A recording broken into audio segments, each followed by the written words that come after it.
But he had said one day that like fear was what is it? False expectation appearing real. It's just the thought that we Mm. have, but once we figure it out, we'll realize that fear is nothing but something that's holding us back.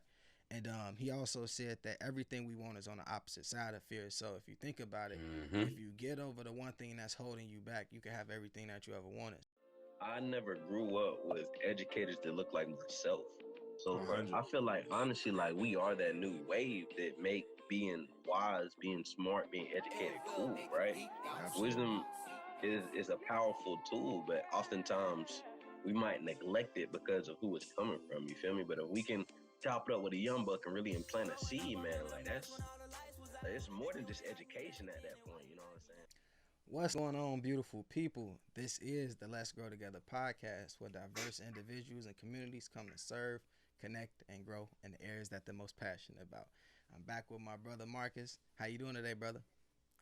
What's going on, King? All is well. All is well. From a check-in perspective, had a phenomenal day, man. Shout out to the Tulsa Initiative. We had a engagement with over about 300 different students, high school age, Black and minority males. We just really equipped them with some tools to be successful, man. Shout out to our dog Casey Moore. He was on the panel representing for the team. Again, just great overall event.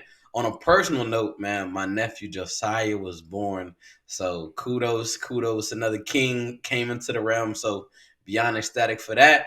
And last but not least, man, Halloween. So had some fun trick or treating with Lil Ma. We kicked it, did all that other good stuff. But as always, a lot of good moving pieces. And excited to get to it and have a great chat. What's up with you, James? How you living? Man, I'm good, bro. What was AV for Halloween? Avery was Harley Quinn. Harley. And she chose that out herself. She specifically requested Harley Quinn. Hey, that's super dope, man. She got a beautiful personality. That's so funny that she would want to be Harley Quinn. And it's probably a story behind that, but we'll tap in, man. But from a check in perspective, myself, man, obviously, man, we got programs going on, so that's always huge, man. Having some really deep, meaningful conversations, and it's always dope because we always tell them like this mentorship stuff is a two-way street. We are Hmm. learning from you all just like you all are learning from us. So we appreciate your perspective. So just some super and dope like relationship building and things like that, man. We got some dope partnerships and events we're planning as well. So I'm excited about that. But man, you mentioned Halloween, man. It just has me reminiscent to like when I used to trick or treat, and just the process of having to go door to door and then having to make sure the candy wasn't open. And I don't know how it is in North Carolina, but here in Chicago, at least when I was growing up, man, we would go around with eggs, and we would be like throwing eggs at people, and sometimes doing ding dong ditch and doing a little reckless stuff, man. Just really getting in trouble, but also trick or treating at the same time. Um, Did y'all do the toilet paper too? Y'all do all the toilet paper trees, all that other crazy stuff too? Nah, we ain't really. I don't know what it was, but we really didn't do a lot with the toilet paper. But like we'd carry a couple eggs because I think we didn't want to waste the toilet paper and eggs was inexpensive. So we'd go we'd go grab a couple carton of eggs. You got a couple homies. Y'all got some pockets full. You get busy. Y'all throwing them at houses? Y'all hitting people? Y'all doing cars? What y'all doing? All the above, bro. Like we just out there reckless, bro. We was reckless. Good times, good times. Nah, I definitely feel it. We weren't egging people, but we definitely were BB gun wars, all that good Yeah, stuff as yeah, well too, man. All that good stuff. But now it's crazy just reminiscing on Halloween as well. Like it's different nowadays than it was then as well. yeah. Luckily, I was able to connect with one of our partners with Roots, and he lives in a very predominant, affluent neighborhood. So we Okay. were able to go out there, bro. Yeah. They was getting whole Hershey bars, bro. Like I said, I ain't never seen that. So yeah, man, it was a good time. Maybe was able to mob with some of her friends, man, and it was good. But as we pivot our conversation a little bit, it really has a lot to do with Halloween, right? Halloween uh is a holiday created around really fear to an extent, right? Things of that nature. So as we dive into this conversation, one thing we're really gonna talk a little bit more about is fear, right? It aligns with the holiday, but we want to talk about it just from a grown man perspective and even reminisce a little bit back to childhood. So, James, I know you have a unique philosophy when it comes to fear. I would love to hear a little bit about that. Man, bro, it's like my fear philosophy is like at this point, like fear to me is just a thought. It's an illusion. It's just something we don't have clarity on. Mm-hmm. Kobe Bryant was one of my, like, I would call him spiritual mentors, but that was my guy. That's my goat. But he had said one day that like fear was, what is it, false expectation appearing real. It's just the thought that we have, but once we figure it out, we'll realize that fear is nothing but something that's holding us back. And he also said that everything we want is on the opposite side of fear. So if you think about it, Mm-hmm. if you get over the one thing that's holding you back, you can have everything that you ever wanted. So, but I do remember being a kid, and although very, very talkative, very social, very, you know, very much extroverted, I always had this thing, like I hated sounding as if didn't know what I was talking about. like, like if I was talking to somebody and they made a point and I knew they weren't correct, I'd be like, no, no, no, like that's not right. So to this day, like my girlfriend hates it. Like we'll be having a conversation and she'll say something like, "Oh, so if you go down the hallway and make a left, you'll be in the bathroom." I'm like, "No, no, no, it's actually a right." And she was like, "Why are you always correcting me?" So out of a fear of being humiliated, I kind of now make sure Mm-hmm. that like I'm either overly prepared or I know so that I don't make that mistake or make a mistake. That sounds like that's an additional tool on your tool belt, though. Like now you're just overly detailed. You're on top of it. So I think that's definitely a superpower. Now, if you think about it, but reflecting back on my youth, something very unique. When I tell people this, they're kind of like, "For real?" I was afraid of squirrels, bro. Like it was a phobia, bro. And one, they're just so unpredictable. Like I Yeah, don't like. I like being able to predict, and I like order and structure. So when I'm around a creature or an individual which is very spontaneous, I don't like that at all. I need to know. I yeah, need to be able to prep. So I remember even a time where we were running track, and in Asheville, it's a lot of woods, just a lot of hills, just a lot of mountains, all that good stuff. And the way we would run is through Biltmore Park, which is a very affluent neighborhood, but it had a bunch of woods. yeah, So again, being a great athlete, I was always in front.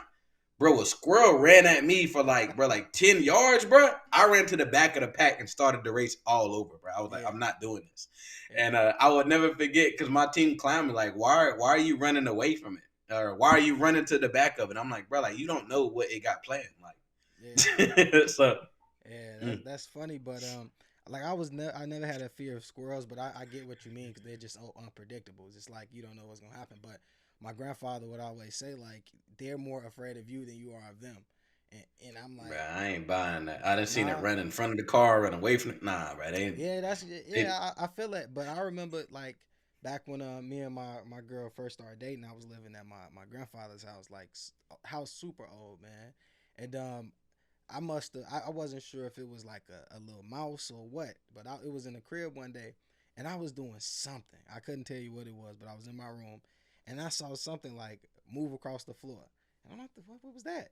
But it was so fast, or at least I assumed it was. So I jumped on top of this chair. I remember being on the phone with my now girlfriend, and I seen it again, so I tried to like move, but I fell off the chair, bro. So I was like, mm. like it was so crazy. But I say that to say like I'm not afraid of the little mice because I remember like when I catch it, like I'm always the person that has to like throw it away because we got our own mouse traps. My grandfather was from down the south, so he taught me how to do that. But like he would always say like don't be scared of that little thing. Like he said I would step on that little thing. So I say that to say don't be scared of the little squirrel, man. The squirrel ain't gonna do nothing to you, man. Oh, I ain't scared now, but I still don't rock with him. I got to keep my distance. I don't know his next type, right? So, as we discuss fears, I'm gonna kind of talk about them in three stages. So that was like early in life, like yo, if I see a squirrel, I'm going the opposite direction. Kind of with cats too. They kind of unpredictable. We ain't gonna go down that path, right? The next one would be police. As a young black man, really, I'd say 13, 14, seeing all the killing, seeing all the different things. I was fearful of cops, bro. Like I didn't like interacting. I didn't like engaging, even if they were trying to be sociable, bro. Especially if they didn't look like me. I went out my way not to talk to cops, even if they was, hey, how are you? Like, no, I don't want to. I don't want you misinterpreting anything, getting in your feelings. I don't know how your day went, and it got to a point where it was so bad. I ended up getting kind of cool. Well, I had some peers who were kind of cool, like a resource officer. and he was really really cool, you know, talkative, down to earth, and he would try to talk to me, and I went out my way to never talk to him. Like, bro, I don't care if I would act like I got a phone call sporadically. Like, bro, I did not Yeah. like talking to him for real. And I think it was two components. One is like it wasn't cool to talk to cops back in the day, right? So I think trying to fit in with the status quo, and then two, like, bro, I really don't know if you view me as a threat or you might misinterpret my emotions or anything. And it took me a while, to be honest. I still kind of deal with that. If I don't already have an established relationship, or if I'm not in a professional setting, I do not want to speak to cops. And even talking with a lot of my mentees, bro, they feel the same exact way. But I wonder, is it a fear, or is it more so the status quo because of music and things of that nature? Now is really the question I ponder on. Man, that's it's powerful because I don't think I've ever had a fear of the police, but like I feared being pulled over, um and being, it's weird, bro, because I'm gonna be real. Like every time I've ever been pulled over, it's been smooth for the most part. And it's because when the situation occurs, like I'm cool. Like I'm not upset, I'm not mad, I'm more inquiring. Like if I know I did something wrong, like if I knew I was speeding or what have you, like I try to, like, obviously finesse my way out of a ticket or Of something. course. But at the same time, like I'm always cool, I'm always respectful the entire time. And I think a lot of times, like we attract certain energy, not even just trying to talk from a like a like from that stance, but like a lot of times, like we immediately won't smoke. Like when we get pulled over, like some type of hostility, as if it's us and them. But in reality, it's like they just a lot of times return the energy that we have. But of course, you get some dickheads that try to pull you up and be on dirt. But I also think when I was growing up, like we were living a certain way. Like I had homies that was in the streets. We was doing stuff that we weren't supposed to do. I literally just said we was throwing eggs at people trick or treating. So the police would chase us. Like we would steal bikes back in the day, and the police would chase us. So like we had so many interactions with the law. Like I thought that type of thing was normal. So like getting pulled over was like almost routine. So like it wasn't like I was getting pulled over so regularly, but I knew that it could happen. You know what I'm saying? And at the end of the day, like they all my parents, my cousins, everybody used to say like you just want to make it back home safely. So just Mm-hmm. treat people how you want to be treated, and it should go smoothly. And I've had really good situations. Nah, definitely. And my interactions that I've been forced to have, because I told you I don't want to have any interaction if I don't ever have to, have been great. You know, again, I think the inner salesman come out. I perk up, I talk. I'm telling them, I'm introducing myself as Stanley. You know, I'm doing everything I need to do. I'm code switching on spot. Yeah. But to your point, I think it was that fear of just not making it home. Like, bro, like I'm literally having flashbacks in my head, or I'm having visions of not like what would happen if this doesn't go the right way. And to your point, how did you break down fear? What did that stand for? What was that acronym again? False expectations appearing real. And to your point, bro, I think that's so spot on, because 9 out of 10 times I was in my own head the whole time in the whole process. Now, again, this is 14 to 16-year-old me. So that's a drastic difference now. Yeah. Again, recently got pulled over for speeding, and bro was the coolest cop ever. Like, he saw my mentor and shirt. He said, "Yeah, invite me out to come speak." Like, you know what I'm saying? We could have got a beer after it. And I think that's the evolution of fear as well. Understanding that if I ain't do nothing, ain't no need to jock me. I'm gonna conduct myself in a proper fashion. But it took time to get here, and I think that trauma of seeing a whole lot of other people and just having a perspective that it can be you really taints a lot of those interactions as well. And especially just from a young black man perspective, it's vital to not move in fear and to be cautious of the other person's perspective throughout that interaction. No, that's real. And what's crazy, because just thinking from the young man perspective, I remember graduating from high school, going from predominantly black everything. I'm talking about. I think I had a handful of white students in my high school, maybe like two or three whites, a couple Latinos, and then going from there to going to Valparaiso University, which was a PWI. So to me, there was a level of fear doing that because I had known this one type of culture, this Mm. one type of living my entire life. Then going out there, and this is where it's the false expectation appearing real. I saw myself in a way that was different than the people actually saw me, and it's funny because I remember, like, cause I got tattoos, you know what I'm saying? I'm like fairly tatted at that.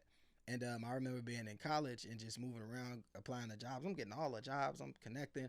Like, it's dope. But in the back of my mind, I'm like, they're probably thinking like this thug, this dude, and ain't nobody ever said that. So I think there was also this fear of it was an imposter syndrome type thing where it was like I was figuring out who I was, and so the fear aspect is like not being who I truly am, rather trying to fit in. But now, man, I have one of the most diverse groups of friends that you can ask for. Of course, I got the guys with ADGF, but like my best friend's white man from West Bend, Wisconsin, and it's just like where I was at graduating, I would have never thought that was happening. Like really quick funny story. I remember bringing my homie back to the crib like just for like a break. We were going to Wisconsin for his house, and my grandfather. You went to Wisconsin? Yes, I'm from Chicago to Wisconsin. Okay, I'm bro, excited to hear this. Okay. bro. I've done this numerous times, bro. We've driven from Valparaiso to Chicago Wow. to Wisconsin. It's like a 3 hour like drive completely.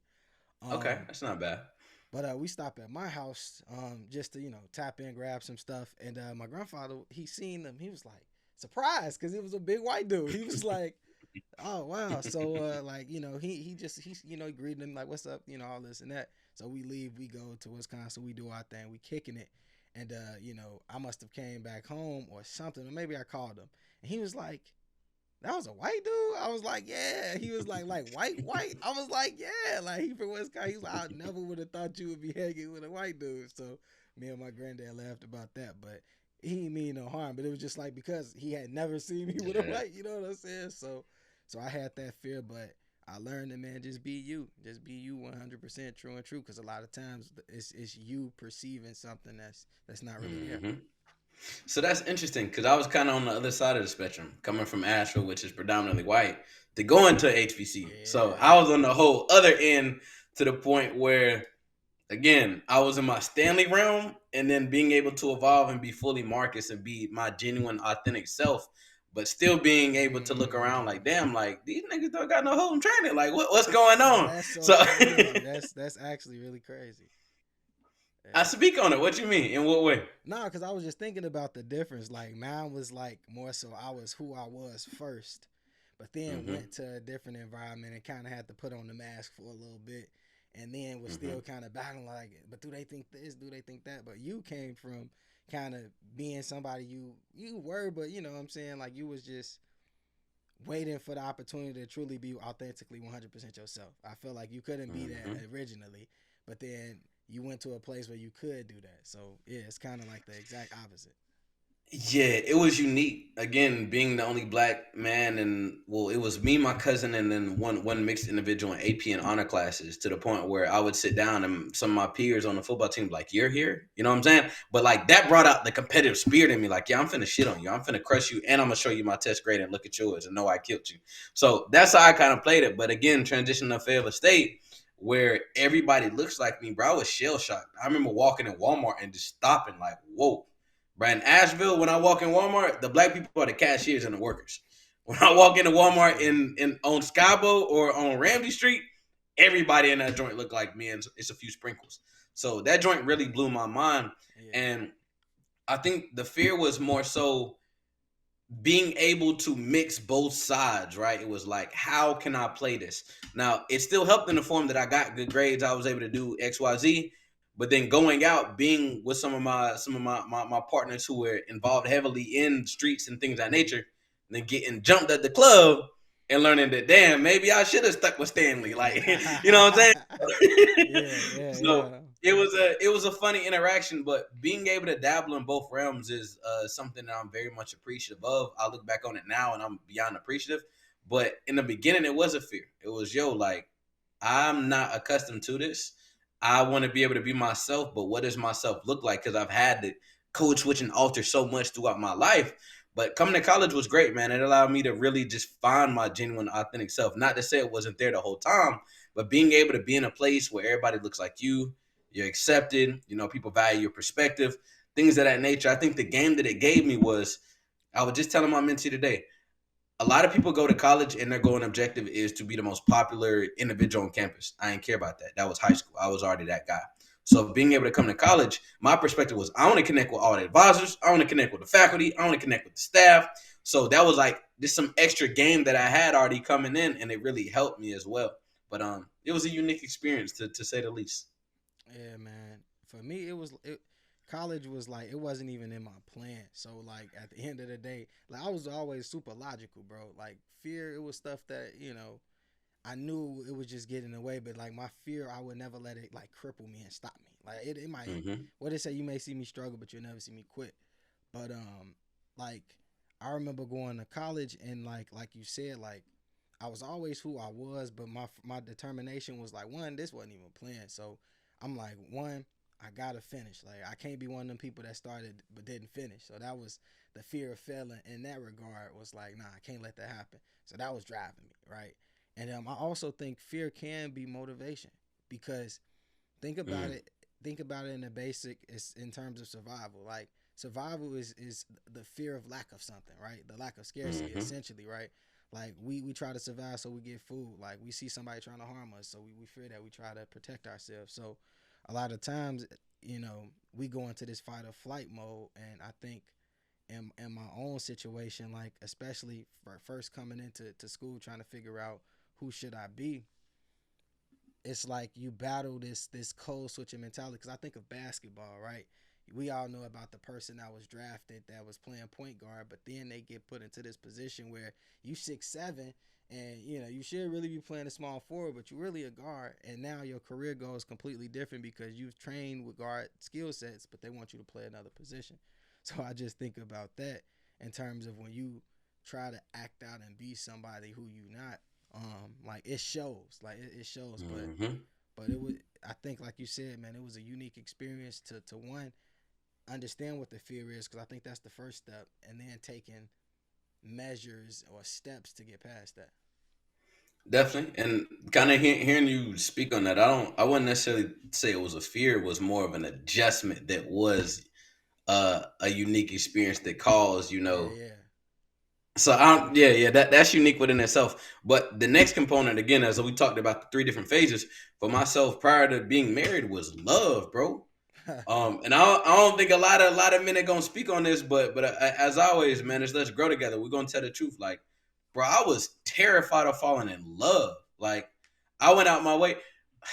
Let's be real, but I don't think I was faithful in any relationship in my life. Like, you know what I'm saying? For real. Like high school, middle school, that's play play. High school, college, no, not at all. Now getting in my relationship, this has been the first time I've been 100% vulnerable.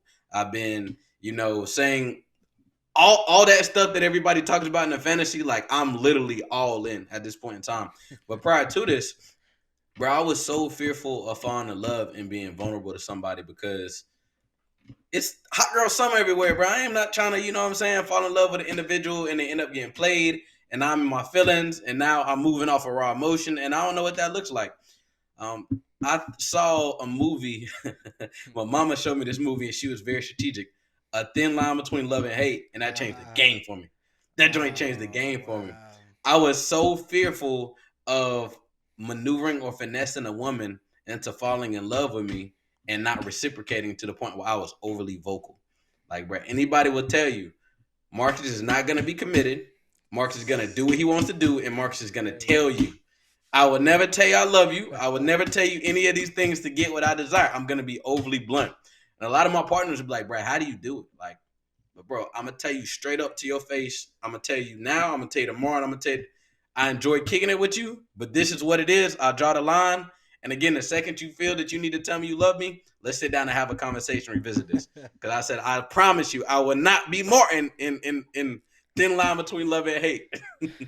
Yeah, that's interesting, bro, man. It's Hey, but that's real though. I know people in similar situations, man. Like, but a thin line in love and a thin line between love and hate. That is a classic movie, but it's a very interesting illustration of like a relationship. So, I can see why you was traumatized. I can see why you was traumatized. But man, it's crazy because I was the opposite because like I didn't have the greatest relationship with my mom. So Mm-hmm. I feel like, and I had to reflect and learn this myself, that I feel like a lot of the relationships I had, I tried to resemble a relationship that I might have with my mom. Essentially, like Mm. I was looking for certain types of love in these relationships that I didn't get from my mom. So I would try to overly show that I was like worth it, essentially. Like so, I was not So you went above and beyond type. for the most part, yeah. And I was gonna say like, Gotcha. cause the opposite part is like in every relationship I was faithful, but then when I wasn't in relationships, I literally had not necessarily rules, but it was like, all right, if I'm not like actually dating you and we're in a relationship and we both know that we not, like, all right, it's certain things that you can't say or do or worry about, like you know what I'm saying. And that was just because at one point me overly extending myself and trying to do the most to keep relationships and being faithful and doing this and doing that, I Gotcha. started to feel like, dang, like, I don't know, maybe the relationship stuff ain't for me. Like, maybe I'm just supposed to, And why is that? Let's talk about that. Cause I'm when I yeah. ask my young, all them say that. So I want to hear that. See, my thing is different. Like the how I view it and how the young people view it now is differently because we had these conversations with our young bucks, and of Respect, course, respect. it's more similar to what you just said. Like, it's hot girl summer. Like, dang, we ain't cuffing these females. Gotcha. The Yeah. passport bros, all this extra stuff, right? But for The what? Hold on, that's new. The passport, bros. hey, Okay, I gotcha. see, so, bro, I'm trying to keep up, man. Look, like, the shorty's been telling me, look, but what I was saying is, like, at the time, bro, I was in college, overextending myself, trying to do the most for these little relationships, and it was like the common denominator is me in relationships. Like, it's different women, but it's the same kind of result that keep happening. So I was just like, rather than blame them, I'm gonna be like, all right, I'm just not dealing with a relationship thing now. But I learned that it was some growing that I had to do personally because, like I said, I was looking for Hmm. certain things in these relationships that they weren't capable of producing. Like, I truly, truly believe that we make ourselves happy, and we shouldn't expect somebody else to make us happy. And I think a Definitely. lot of times, like, I was looking for love and assurance and esteem from people that I should have been getting and giving myself at the time. So once I realized that, and this was part of that same time where I was like, I was figuring out just being who I really wanted to be and all that. Um, it was a culmination of all those things, but that's where that relationship thing came from. It was like when you give so much to something, it's like what they say: keep doing the same thing, expecting a different result is insanity. So I was like essentially doing the same thing with different women, getting the same result. You know what? The relationship thing just ain't for me at the time. Mm. Yeah, My thing was more so trust. I don't trust people, and the second that you fuck me over is kind of like fuck you, and I want to yeah, kind of sever ties, to be honest. So for me, um, I saw a lot of cool. Let's be real. I know a lot of girls who was in relationship they do is treating them right. They was getting smacked, right? Let's talk about it. And for me, I was like, bro, I would hate to be that guy. I would yeah. hate to be that guy. And breaking up, bro, I have crazy, crazy, crazy quick synopsis. I broke up with this individual in early high school. She got with the gentleman who was dating my sister when they broke up. That joint is disgusting, and yeah, I just want to gag hearing that, right? So seeing that occur, and I'm like, yo, y'all had to be talking or something because y'all got together sooner, like the day after we broke up, type. And then again, the girl following that, who was my first quote unquote true love, ended up getting with a homeboy who I knew she was homeboy with, and that kind of. So it's little things of that nature where it's like, all right, I don't think I want to ever commit to anybody because of the fear of the unknown, and at the same time, I don't know if they hold those same standards. So what I realized is anybody I really engage with, I need to ensure that we have that same code of conduct, right? Those same standards, those same ethics. So anybody who is a part of my inner circle or anybody who I can say I genuinely love, like I'm gonna sit down and have a conversation with them. Like, listen, like this is what I expect. This is what I desire. Are we on the same page? Are we locked in? And then once we make that oath, it's like, yo, we locked in. If you fuck me over, like you might just strike out following that type. But that was very unique for me because I'm a loyal person, but it takes a lot for me to align with you to want to be loyal to you. So that was my way of kind of just pushing off love to the point where it's like, nah, I'd rather not. But again, wifey having a child, like to an extent, when you have a child with somebody, there's some form of trust involved with that, regardless. And that was the thing for me. I think God knew that if it wasn't for a child, I don't think I would ever be as head over heels or as invested in anything. So it's kind of crazy how it worked out in my specific situation. But knock on wood, if that didn't occur, I probably would still be a rebel and still moving in the same mentality in which I had. Boy, you don't realize it, but you just took a very interesting path to get to the point I made earlier that like everything you want is on the opposite side of fear. The one thing that you was Mm-hmm. fearing the most, everything you needed and wanted and needed to become was on the opposite side of Definitely. that. So it's crazy how that happens, man. But I think with fear just in general, it's something that should be understood or at least identified. Like just on a different kind of scale, like man, like I have a fear not necessarily of heights, but of falling from heights. So Mm. we talked on one of the podcasts about ziplining. Like I was so for it, but once you start thinking about it, because it's the expectation Yep. that's appearing real in this moment Mm-hmm. that stops you from doing something that's fun.